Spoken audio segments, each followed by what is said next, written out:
कुछ अपनों की खातिर सपनों से दूर हुए, कुछ सपनों की खातिर अपनों से दूर हुए, कुछ अपनों की खातिर सपनों से दूर हुए और कुछ सपनों की खातिर अपनों से दूर हुए।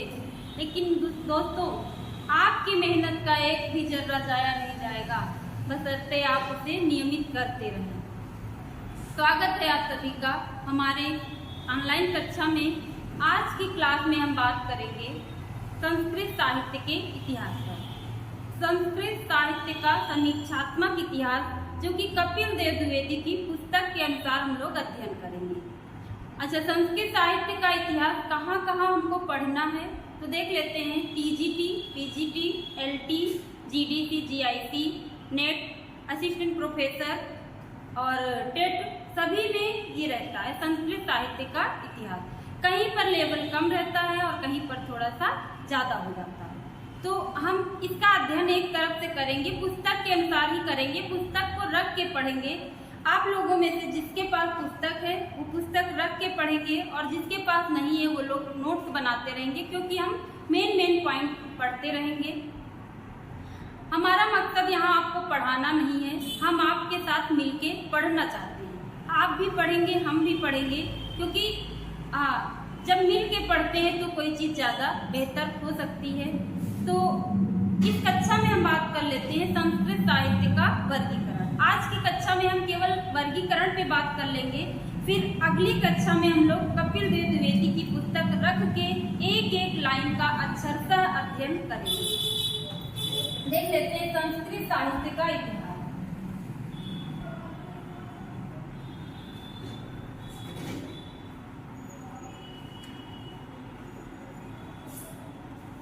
इतिहास क्या, संस्कृत साहित्य, पहले इसका वर्गीकरण करते हैं कैसे बटा हुआ है।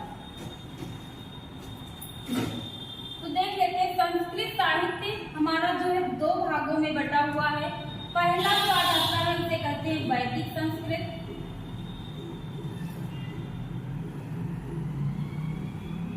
दूसरा है जो लौकिक संस्कृत।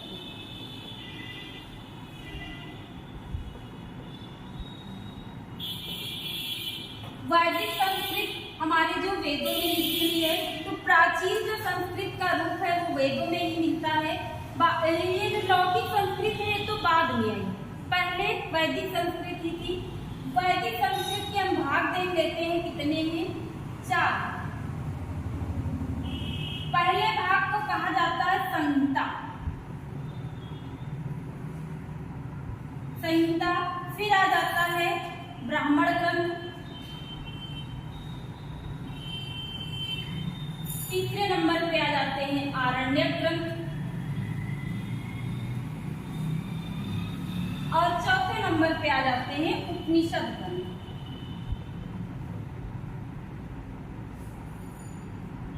ये हमारा वैदिक संस्कृत ऐसे विभाजित हुआ था। यानी पहले जो संहिता है, संहिता को कह सकते हैं कि वेदों का जो मूल भाग है उसे हम संहिता कहते हैं। यानी जो मूल वेद लिखे गए हैं उन्हें हम संहिता कहेंगे, वेदों की संहिताएं।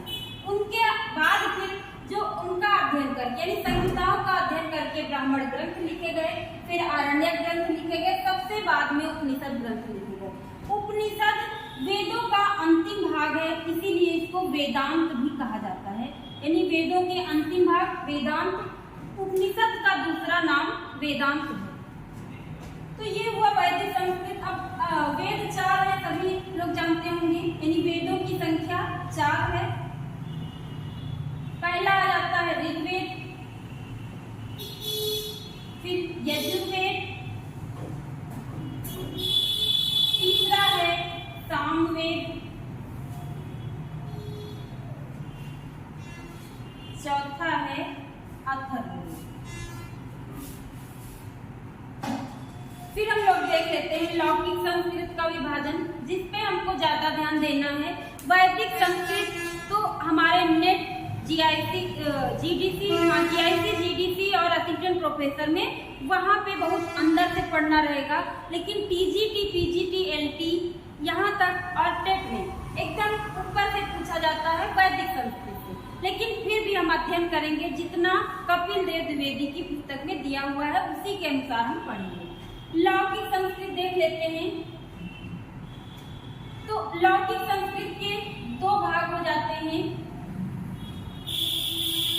एक तो हो जाता है दृश्य काव्य, दूसरा हो जाता है श्रव्य काव्य। दृश्य काव्य और श्रव्य काव्य।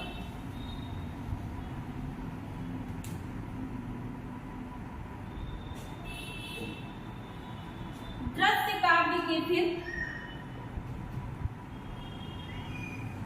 दो भेद हो जाते हैं, रूपक और उपरूपक।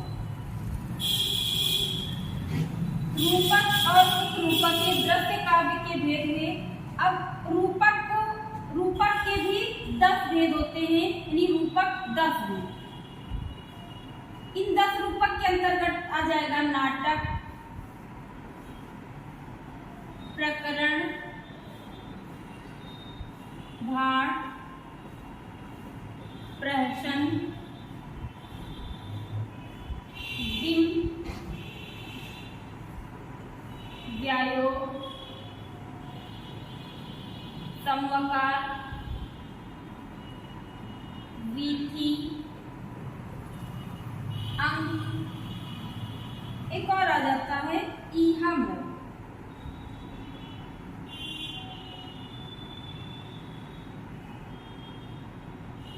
ये 10 रूपक कहलाते हैं। उपरूपकों की संख्या हो जाती है 18, यानी 18 उपरूपक और रूपक 10। अब उपरूपक के अंतर्गत क्या आएगा, तो नाटिका, त्रोटक, सट्टक ये सब आ जाते हैं। तो उपरूपक के 18 भेद। इनमें से हमें पढ़ना क्या रहता है, तो नाटक देखिए पढ़ेंगे। नाटक टीजीटी में भी है, पीजीटी में भी है, यानी जैसे अभिज्ञान शाकुंतलम हो गया, उत्तर रामचरितम हो गया, ये हमारे नाटक के अंतर्गत आ जाते हैं। आपका जैसे देखेंगे मृच्छकटिकम, मृच्छकटिकम प्रकरण ग्रंथ के अंतर्गत आ जाता है। तो इसके बाद हम देख लेते हैं श्रव्य काव्य। ये तो दृश्य काव्य का विभाजन था। श्रव्य काव्य को हम देखते हैं इसके बाद।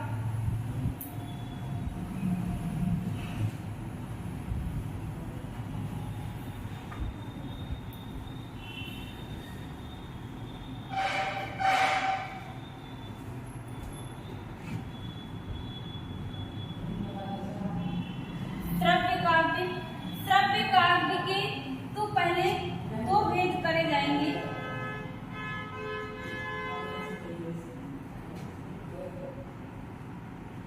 श्रव्य काव्य के 3 भेद किए जाएंगे। पहला हो जाएगा पद्य, दूसरा हो जाएगा गद्य और तीसरा हो जाएगा चंपू।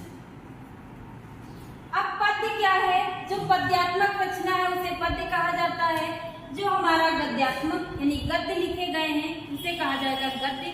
और चंपू का अर्थ होता है गद्य पद्य दोनों मिश्रित लिखा हो, उस काव्य को कहेंगे चंपू काव्य। पद्य काव्य के अंतर्गत हम देखते हैं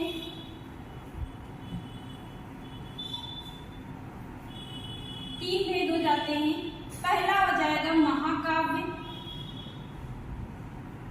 दूसरा हो जाएगा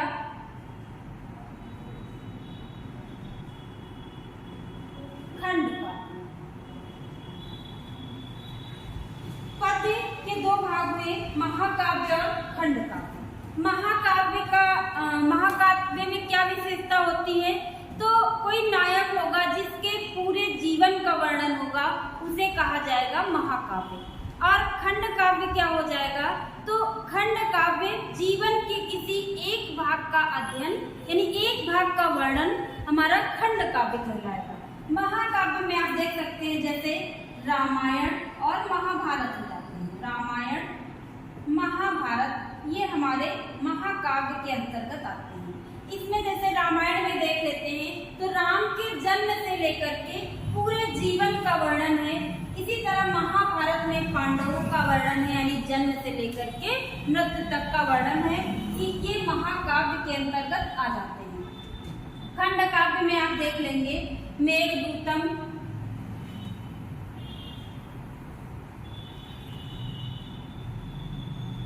खंड काव्य के अंतर्गत आ जाएगा मेघदूतम।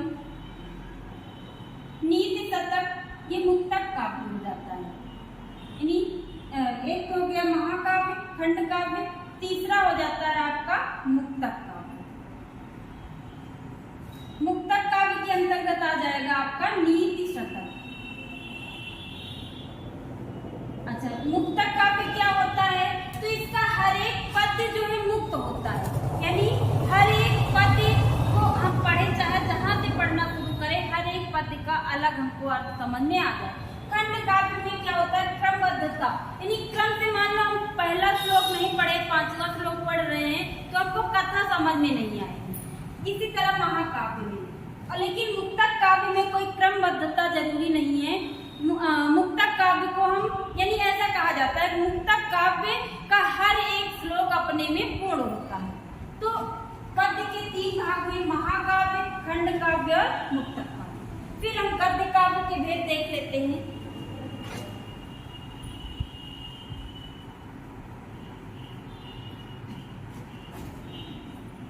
गद्य काव्य के हमारे 2 भेद हो जाते हैं। एक होता है कथा, दूसरा हो जाता है आख्यायिका। कथा के अंतर्गत आ जाती है। अच्छा, कथा और आख्यायिका क्या होती है? तो कथा ऐसा कह सकते हैं कि कवि अपनी कल्पना के आधार पर लिखता है, यानी कथा कवि कल्पित होती है। और आख्यायिका क्या होता है? ये ऐतिहासिक होती है, यानी किसी ऐतिहासिक घटना पर आधारित जो रचना है वो आख्यायिका कहलाएगी। यानी गद्य में रचना है और वो उसमें किसी इतिहास का वर्णन है तो वो कहलाएगी आख्यायिका। कथा के अंतर्गत आप देख लेते हैं कादम्बरी। कादम्बरी कथा के अंतर्गत आ जाती है। और हर्षचरित बाणभट्ट की रचना है जो कि आख्यायिका के अंतर्गत आ जाती है। इसमें हर्षवर्धन राजा हर्ष के पूरे जीवन का वर्णन है, तो ये आख्यायिका के अंतर्गत आ जाती है। फिर हम देख लेते हैं चंपू। चंपू काव्य यानी गद्य और पद्य, गद्य व पद्य मिश्रित रचना जो है वो चंपू कहलाती है। चंपू ग्रंथ के अंतर्गत आप देख लेंगे नल चंपू, और भी अन्य हैं, मदालसा चंपू, उत्तर चंपू, यानी बहुत सारे हैं, लेकिन मुख्य जो है सबसे पहला चंपू ग्रंथ नल चंपू ही लिखा गया था। तो ये हमने देखा कि ऐसे हमारा संस्कृत साहित्य बटा हुआ है, यानी पहले तो वो वैदिक संस्कृत और लौकिक संस्कृत में विभाजित हुआ, फिर वैदिक संस्कृत के 4 भाग हो गए, लौकिक संस्कृत के 2 भाग हो गए। यानी हमने ये देख लिया कि हमारा संस्कृत साहित्य का विभाजन कैसे हुआ है। तो अगले दिन से हम लोग क्या करेंगे कि जो कपिल देव द्विवेदी की पुस्तक है संस्कृत साहित्य का समीक्षात्मक इतिहास, उसी के आधार पे हम लोग पढ़ेंगे, एक एक लाइन का अध्ययन करते रहेंगे। मित्रों, जैसा कि हर एक व्यक्ति का, यानी जो भी लोग पढ़ रहे हैं सबका एक लक्ष्य होगा, तो आप अपने लक्ष्य पर बने रहिए, यानी आपको निरंतर बने रहना है, निरंतरता बनाए रखनी है। आपका लक्ष्य जो भी हो वो एक ना एक दिन अवश्य पूरा होगा यदि आप उसमें निरंतरता बनाए रखते हैं। कोई भी काम अगर जो आप उसके लिए मतलब हर समय दिमाग में वही रहना चाहिए, और ऐसा नहीं कि आज पढ़ लिया कल हमने छोड़ दिया, तो इससे ही हमें सफलता मिलती है। सफलता का यही मूल मंत्र है कि आप रेगुलरिटी बनाए रखें। जो भी आप तैयारी कर रहे हैं, जिस भी परीक्षा की तैयारी कर रहे हैं, उस पे आप नियमित रहें, यानी नियमित अपने सिलेबस के अनुसार पढ़ते रहें। सफलता तो एक दिन अवश्य मिलेगी। धन्यवाद।